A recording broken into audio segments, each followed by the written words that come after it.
rotation in there, Paris and Josh Fryer's rotating in there, Jacoby, Trey LaRue. So we got some Jack Jamison, some guys that are rotating at the guard spot. So it's going pretty well so far.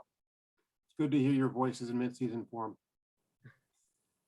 All right, we'll go next to Austin Ward, Letterman Row.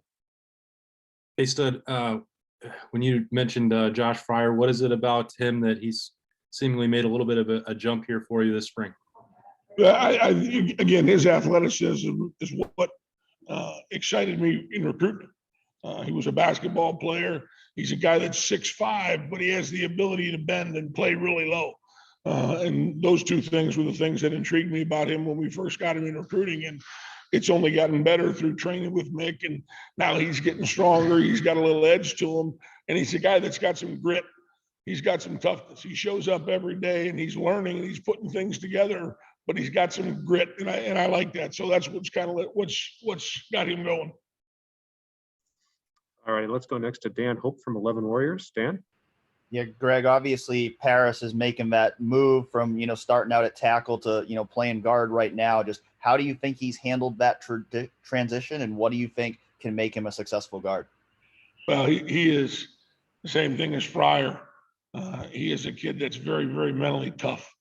Both those kids are.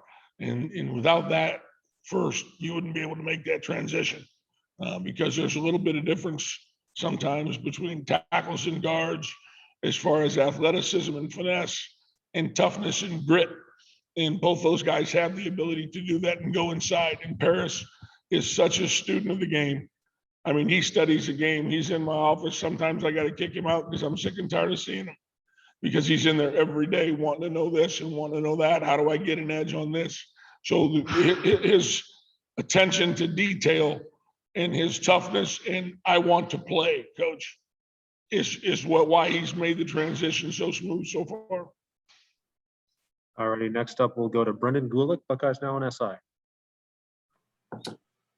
Hey, Stud, kind of a two-part question here. One, what's the one thing that you really hope you can accomplish here over the last 2 weeks of spring practice, or is this just continued reps and building chemistry? And two, how do you think this group is, handling the quarterback battle that seems to be neck and neck right now? I don't think they have a clue about the quarterback battle. I think they're so focused on trying to get better. It's funny. I was just in the meeting writing this down. Of all the guys that we got that are here right now, there's 11 guys in my room that it's their first spring. 11 guys. And I just sat there. I was just talking to Jerry. I said, you think these guys are veterans and those things because they've been here, but they lost last spring. They lost last summer. They lost to camp. So they've lost a year of development. And here's 11 guys that I've got a certain expectation level about, which it's not going to change. It's going to stay there. But then I realized this is the first time that 11 of these dudes have gone through spring. So instead of getting ahead of myself, I'm just enjoying the fact that we've had 9 solid practices and we can go get some technique work and we can develop some toughness. Because until that foundation's built, you're not going to go on. You're not going to further start talking about how we can do things and what you can do and those things until we build that foundation. And I've enjoyed it. I think they're buying in, but it's still 11 of those guys are still learning how to get this done, how to be mentally tough.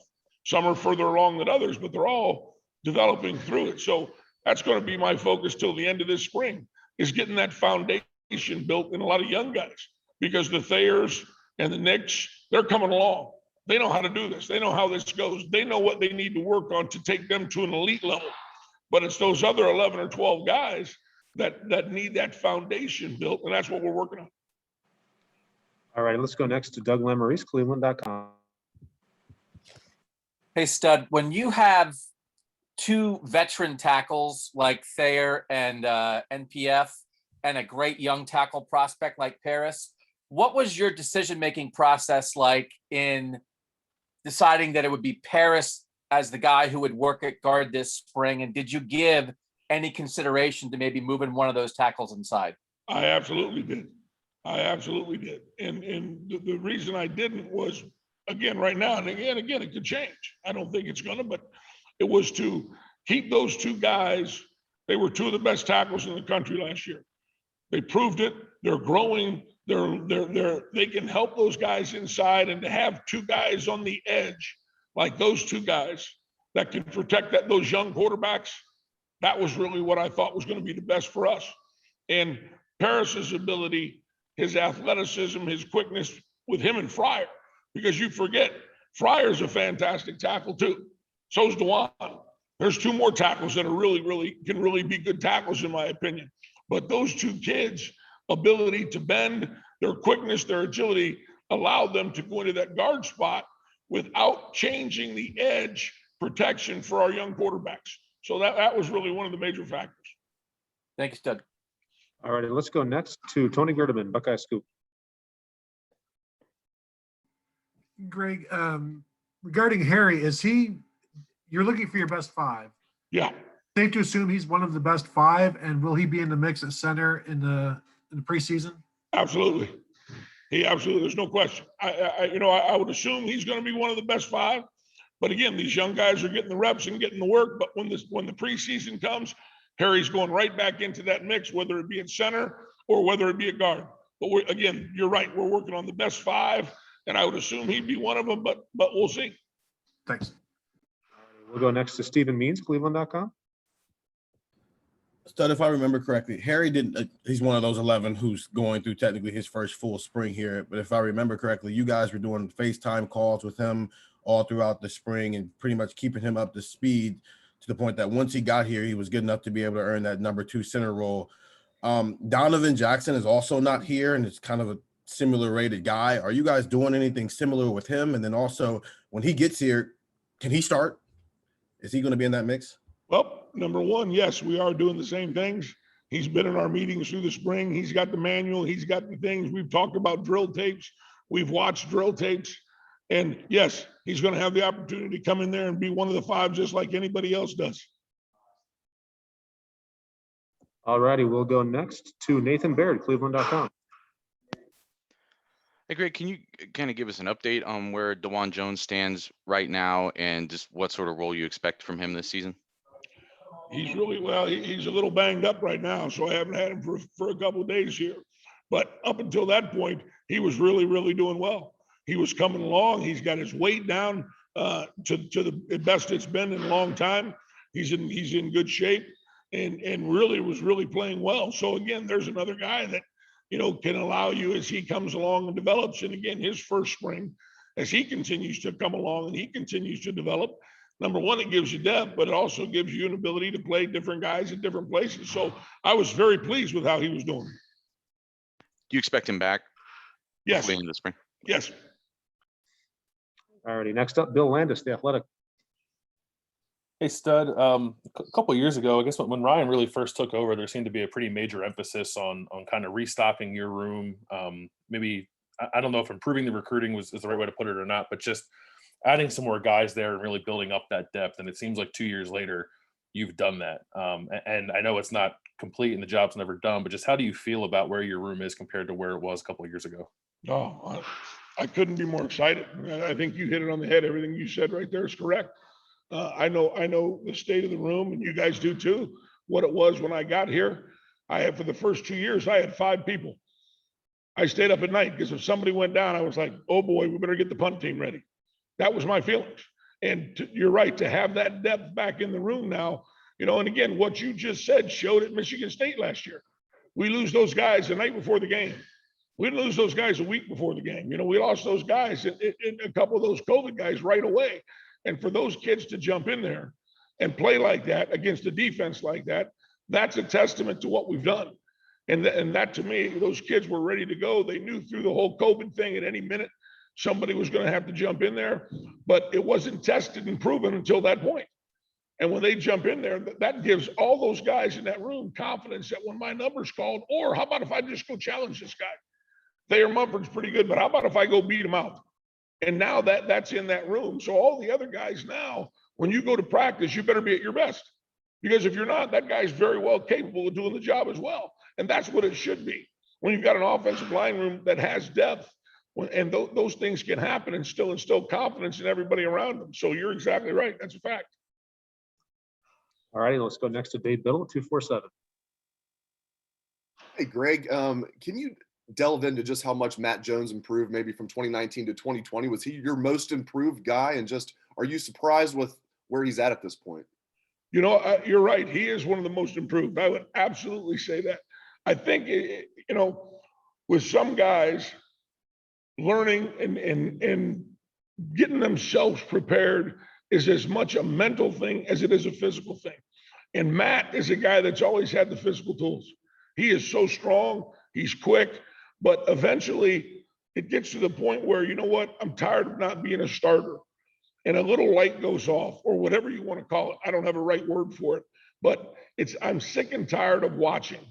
And all of a sudden, the demeanor in everything that you do, the attention to detail and everything that you do, the toughness, carrying out a drill, that's what Matt's done. He's hit that point where, you know what, this is it. And he showed it that Michigan State game, and then he showed it the next two games that he played. So his turnaround has been amazing. And yeah, I would definitely say he's one of those, and he's carried it over to this spring. He's really doing well. He got sick and missed a day or two with a flu bug, but since then the kid has been a different guy, and I'm really excited about where he's going. Thank you. All right, we'll go next to Joey Kaufman from the Columbus Dispatch.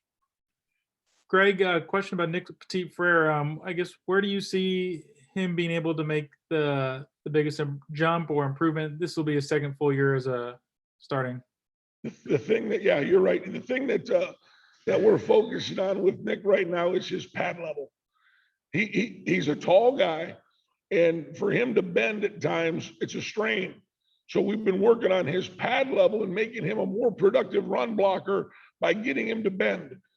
So we've worked a bunch of bending things. We've got his squat up, getting his legs more powerful so that he can become a more dominant run blocker. His pass blocking excelled. That was last year's focus, really, going into last season, make him an elite pass protector. He's well on his way. His feet are done. He's doing those things there. But what we've got to do is we've got to make him an elite run blocker, not just a good run blocker.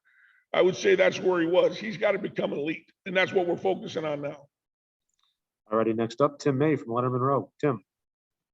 Thank you, Mike. Hey, Stud, by the way, what's it like to have a nickname Stud? That must be cool. But then past that, Thayer Munford, can you describe him in a nutshell of why you think he now is elite, and how far has he come in that regard? I can't tell you how far he's come. It's unbelievable. He realized, I think, the whole thing goes back to that back surgery. If you want to trace it all the way back in the chronology of the thing, is he hurt that back and he missed 8 months of lifting, of developing, of everything. And he came back that next season and he played pretty well, but he knew he wasn't playing at a level that he was proud of. Not only us, but a level that he thought he could play at. Coach, I'm so much better than that. Then he gets a year of training in the offseason. He's as strong as he's ever been. He's moving as quick as he's ever been at 320 pounds. And he's attention to detail and technique totally has changed. And I think at the end of the season, when we sat down and talked about it, obviously the degree was important, but more so is, Coach, I haven't peaked yet, man. I can be better than this. And I think he realized that part of the reason that he came back was to attain that level of, I'm not just really good, I'm the best. And he's got a chance. He's got a chance to be the best tackle in the country. If he wants to focus on it and pick up where he left off last year and do those things, he's got a chance to be the best. And that's really what he's chasing. He's chasing the fact that he wants to be elite. He wants to be a first rounder. He wants to be the best in the game. And I think that's what's driving him. And it's really, really good. All right, next up, Jeremy Birmingham, Letterman Row. Hey, Greg, with 11 guys that have never taken a spring snap, with a bunch of other veterans returning, how are you able to work in Ben Chrisman and Zen Mahalski this winter and spring to make it valuable for them as opposed to just kind of standing by watching? Brilliant question. And the problem, the first week, they missed the whole first week due to sickness. So that puts us a little bit more behind the 8 ball. But the thing about those guys is the time that we get in the spring, Jeremy, with individual drills and segmented pod circuits against the defensive line, that's where they have to excel. And that's where they're getting most of their work right now. And the good thing is Coach Day we'll always rotate 3 groups in a team period to get them reps. It's less than the other guys, there's no doubt. But like you said, that's the crucial, the development of those young kids in the drill situation. When we have time and individual, that's where they're getting a ton of their work right now, because their foundation obviously is behind those guys. To take a guy like that and throw him out in the team period and say, hey, here, go run all these plays that we have, block all these protections, their mind's swimming. So to put them in that situation is not productive. The foundation of technique and how to be tough and how to use your hands to block, that's where I am with those guys. And the good thing is, in the springtime, we get the majority of time to do that with those guys. All right, we'll do two more. First one to Patrick Murphy, 247. Patrick. Hey, Greg, you talked about building that depth, but how big has versatility been in doing that? It seemed like last year you were able to put guys at different spots and not miss a beat. How important has their versatility been? I can't tell you how important, because there's a lot of times that you'll go somewhere where, and this guy's a backup and that guy's a backup, this guy's that backup, meaning there's not a lot of versatility. But the fact that, like, you go back to having athletic guys and recruiting athletic guys that can play multiple positions. The Harry Millers, go back to Michael Jordan, go back to all the guys that have played multiple spots. The ability to still get your best five. And if a guy goes down, who's the best six? It might be a tackle that has to go to guard. It might be a backup guard that has to go to tackle if those guys aren't developed. So the ability to mix and match those guys, because of, number one, their athleticism and the ability to play both those positions. And number two, what is their knowledge? Do they have a tremendous knowledge of both those spots, and can they handle going on the edge, or could they handle coming inside? And the fact that we have guys that are, I got a smart room. I got smart guys. They study so much, their attention to detail, especially for the young guys that are in there asking questions all the time and wanting to learn. They want to learn everything. And when you have guys that are like that, you can move those guys around and still come up with a cohesive unit, even if you have a couple injuries. All right, and we'll wrap Coach Stud up today with Spencer Holbrook from Leonard Monroe. Hey, Greg, what do you like most about Josh or about Luke Whippler, and what have you seen out of him that makes you think he can take another step forward? I'll tell you, he was he's a tough Jersey guy. First of all, I love that about him. He's rugged.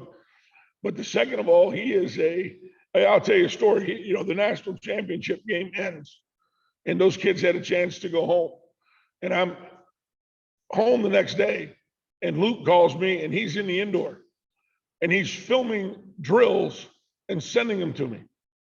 It's not 24 hours since the game ended, and he's in the Woody doing drills, filming a drill and saying, Coach, take a look at this and critique me, man, because I want to work on this. And that's what I love. And that kid stayed here the entire time. Most guys went home for 2 weeks and saw their families, and I'm good, that's fine. This kid's in here doing that every single day. That's how important it is to him. And I sat in here and watched drills of him every day, and we watched film on Zoom, and we did things. I'm like, a guy that cares that much and is that dedicated and has the tools. He's got quickness. He's really good now at snapping the ball and stepping. He's got a rhythm now with the ability to do those things. And he studies the game. He knows every position. He knows all those things. And the time and effort that he puts into it is something I love. A guy that works that hard, you're going to be successful, period. And that's one of the things I love about the kid. All righty, Coach. I think I speak for everyone. I say thank you very much for your time. Really appreciate it. And we'll talk to you again. Thank you. I appreciate it, guys. Thank you.